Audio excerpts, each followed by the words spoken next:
My wife, Chloe, looked at me across our kitchen table, her fork still halfway to her mouth, the sesame chicken slowly cooling on her plate.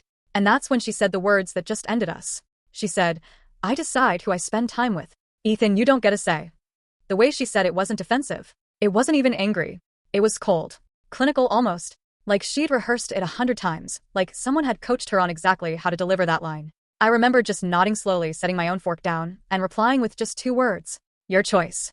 What she didn't know then, what none of her new friends knew, was that I meant it in a way she wasn't expecting. Because the Chloe I knew, the woman I married 7 years ago, had been gone for a while. And the woman sitting across from me that night, I didn't recognize her at all. It had started subtly, the way these things always do. About 4 months earlier, she'd joined this women's group. She called it the Empowerment Circle, said it was just a book club with wine and conversation. I didn't think much of it then. Chloe had always been social, always had friends, and I never had a problem with that.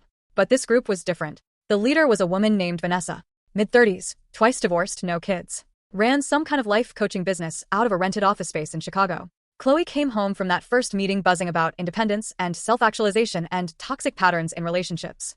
I figured it was just new vocabulary, the kind of buzzwords people pick up when they're trying to sound enlightened. But then the meetings went from once a month to twice a week. Then 3 times. And suddenly, Chloe was coming home at 11 o'clock at night, smelling like cigarettes and perfume that wasn't hers. She'd explain they'd lost track of time, then talk about boundary setting.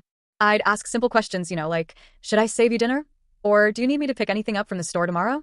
And she'd snap at me. Stop trying to control my schedule, she'd say. Or, I don't need you managing my life. These weren't answers. They were accusations. Accusations I didn't understand. One night, I made the mistake of mentioning that I missed spending time with her. I asked if maybe we could plan a weekend trip, like we used to. She looked at me like I'd just asked her to give up oxygen. That's exactly what Vanessa warned us about, she said. Partners who try to isolate you from your support system. I wasn't trying to isolate her from anyone. I was trying to have a conversation with my wife. But apparently, wanting your spouse's attention now qualified as emotional abuse. The Empowerment Circle had 3 core members, besides Chloe.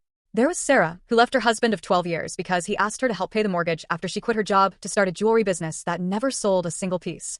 Then there was Jessica, who was on her 3rd failed engagement and blamed each ex for not supporting her dreams, even though her dreams changed every 6 months. And then, of course, there was Vanessa, bottom left of screen, click full story,